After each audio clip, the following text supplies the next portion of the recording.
Pernahkah kamu bermimpi menjadi kaya raya? Atau menikmati hidup nyaman dan mewah seperti yang sering kamu lihat dipamerkan orang-orang di sosial media?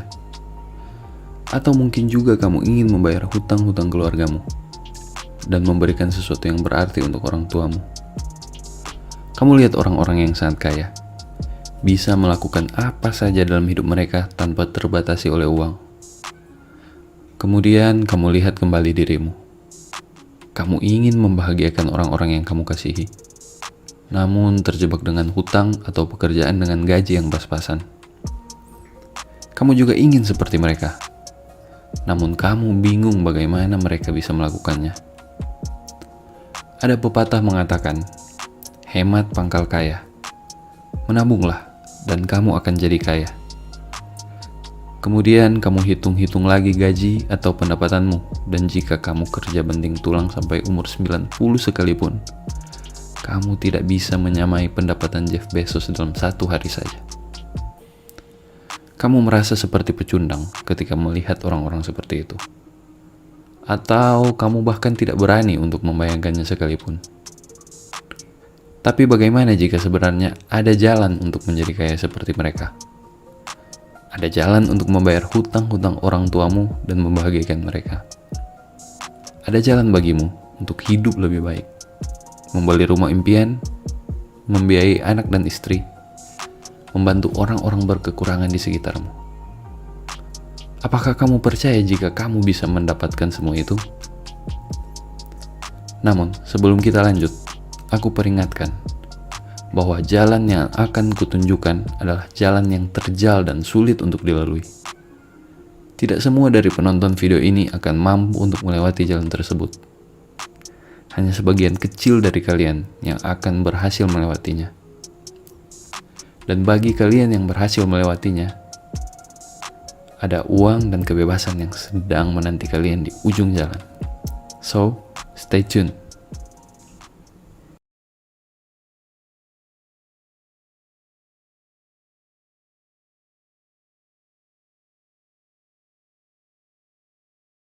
Bagaimana pengertianmu tentang uang? Apakah kamu menganggap uang itu adalah akar dari segala kejahatan? Atau kamu berpikir uang akan membawa kebahagiaan dan menyelesaikan semua masalahmu? Atau kamu menganggap uang adalah segala-galanya dan menjadi tujuan hidupmu? Kemungkinan besar, pengertian kita tentang uang saat ini dibentuk oleh apa yang lingkungan kita ajarkan tentang uang. Kita diajarkan bahwa uang adalah sumber kebahagiaan yang dimana kita harus bekerja mati-matian seumur hidup untuk bisa memiliki sebanyak-banyaknya. Atau juga uang dianggap haram dan setiap orang yang mengejar uang selalu diidentikan dengan orang rakus raka egois yang hanya hidup untuk kepentingan dirinya sendiri. Film-film Hollywood dan juga sinetron tanah air hampir selalu menggambarkan orang-orang yang mengejar uang adalah penjahat. Dalam sistem pendidikan, kita diajarkan untuk sekolah, lulus, kemudian hidup untuk mencari uang, agar kita bisa menikmati hidup atau sekedar memenuhi kebutuhan. Bekerja hingga usia lanjut, kemudian pensiun dan menikmati hasil kerja berpuluh-puluh tahun. Tidak ada yang salah dengan hal ini. Namun hasilnya adalah kita hidup hanya untuk mengejar uang.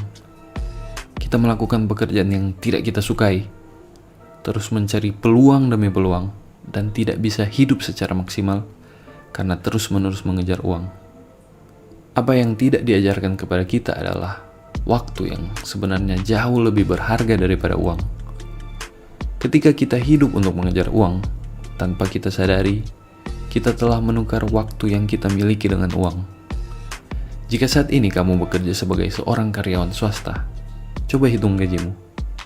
Jika kamu bisa menyisihkan uang 2,5 juta rupiah per bulan untuk ditabung, maka kamu perlu waktu lebih dari 30 tahun untuk bisa memiliki tabungan sebesar 1 miliar rupiah.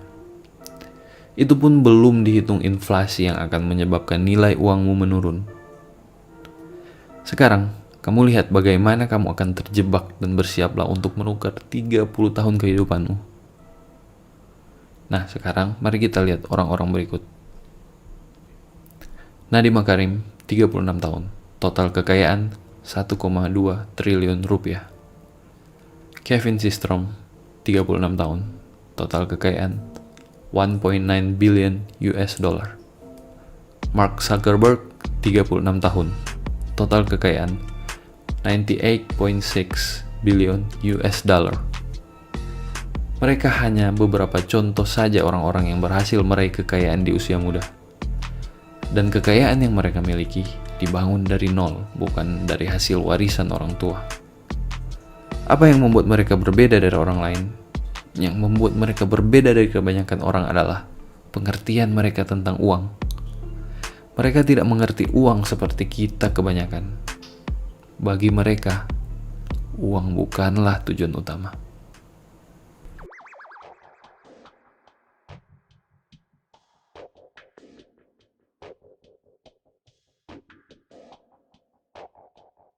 Seberapa besar uang yang kamu dapatkan tidak ada hubungannya dengan seberapa keras dan banyak kamu bekerja. Uang yang akan kamu dapatkan berbanding lurus dengan nilai yang kamu miliki. Semakin besar value yang kamu berikan, maka semakin besar pula uang yang akan kamu dapatkan. Seorang petugas kebersihan di kantor pasti tidak akan mendapatkan gaji sebesar pimpinan di kantor tersebut. Meski kita tahu bersama, petugas kebersihan memiliki pekerjaan yang lebih banyak melelahkan badan dibanding seorang pimpinan. Tanggung jawab dan nilai yang dimiliki seorang petugas kebersihan dan pimpinan di kantor tentunya jauh berbeda. Jika petugas kebersihan dipecat, tentu akan dengan sangat mudah menemukan penggantinya. Berbeda dengan seorang pemimpin kantor, tentunya tidak semudah itu menemukan pengganti yang memiliki kapabilitas yang mumpuni untuk memimpin sebuah organisasi. Cristiano Ronaldo dari tahun ke tahun selalu fokus untuk meningkatkan performanya di lapangan hijau. Selalu menjadi orang pertama yang muncul di tempat latihan dan berlatih jauh lebih keras dibanding rekan-rekan setimnya. Tidak salah jika Ronaldo menjadi salah satu atlet dengan bayaran termahal. Dia memiliki nilai yang besar bagi tim di mana dia bermain. Ronaldo fokus untuk membangun nilai dirinya dengan meningkatkan performanya, bukan mengejar uang. Jadi, jika selama ini kamu bekerja keras untuk mengejar uang, maka sekarang ganti fokusmu untuk membangun nilai diri dan biarkan uang mengikutimu.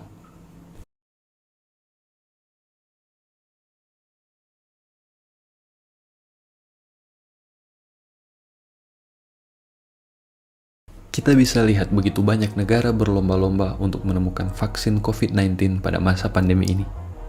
Ini adalah sebuah permasalahan besar yang dimiliki dunia saat ini. Menemukan vaksin COVID-19 sama dengan memberikan solusi bagi permasalahan umat manusia saat ini. Dan hadiah yang menanti di balik permasalahan yang sulit ini tentunya begitu besar. Karena ada miliaran manusia yang siap untuk membayar vaksin tersebut. Kamu bisa membangun nilai dengan menemukan permasalahan dalam bidang pekerjaanmu atau di mana saja kamu berada. Temukan permasalahan yang ada dan berikan solusinya. Semakin besar permasalahan yang ada, maka semakin besar pula uang yang akan didapatkan. Steve Jobs membantu orang-orang yang awam teknologi untuk bisa menggunakannya dengan mudah tanpa ribet melalui produk-produk Apple. Mark Zuckerberg membantu kita untuk terkoneksi dan bersosialisasi dengan kerabat kita melalui Facebook. Dan dalam negeri kita sendiri ada Nadiem Makarim yang menyelesaikan masalah transportasi dan menghubungkan pengguna dan penyedia jasa melalui Gojek. Perhatikan baik-baik permasalahan apa yang ada di sekitarmu, dalam bidang pekerjaanmu atau dimanapun kamu berada. Kemudian temukan solusi dari masalah tersebut. Dan juga jadilah bagian dari solusi tersebut. Belajarlah untuk lebih peka melihat segala sesuatu. Karena tidak ada tempat yang tidak memiliki permasalahan di dunia ini. Namun, jika kamu masih bingung juga, kamu bisa mulai dengan mengembangkan skill-skill yang diperlukan dalam bidang pekerjaanmu. Dengan begitu, nilai dirimu akan semakin bertambah.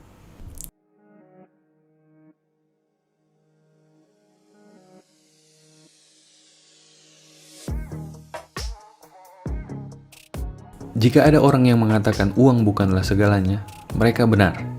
karena kita bisa mencapai tujuan kita dengan atau tanpa uang. Dan jika ada juga yang mengatakan uang sangat penting, mereka benar juga karena uang memudahkan kita dalam melakukan berbagai transaksi. Ingat baik-baik, uang adalah sebuah alat yang akan membantumu untuk mencapai tujuanmu. Jadikan uangmu sebagai hambamu, bukan sebaliknya kamu yang menjadi hamba uang. Jika dikelola dengan benar, uang bisa memberimu kebebasan dalam banyak aspek hidup. Mungkin kebebasan untuk melakukan hal lain selain bekerja, entah itu liburan dengan keluarga atau memberi barang mahal tanpa perlu khawatir dengan uang tabungan. Atau mungkin juga kebebasan untuk membantu sesamamu yang mengalami kesulitan. Apapun itu, ingat selalu untuk menjadikan uang sebagai hambamu.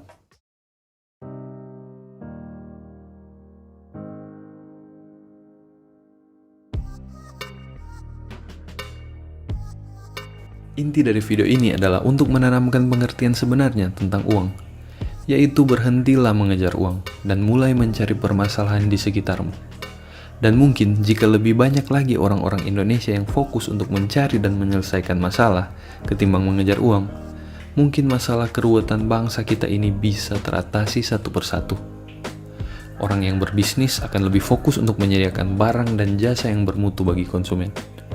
Orang yang masuk politik karena ingin melayani masyarakat, bukan untuk mencari uang.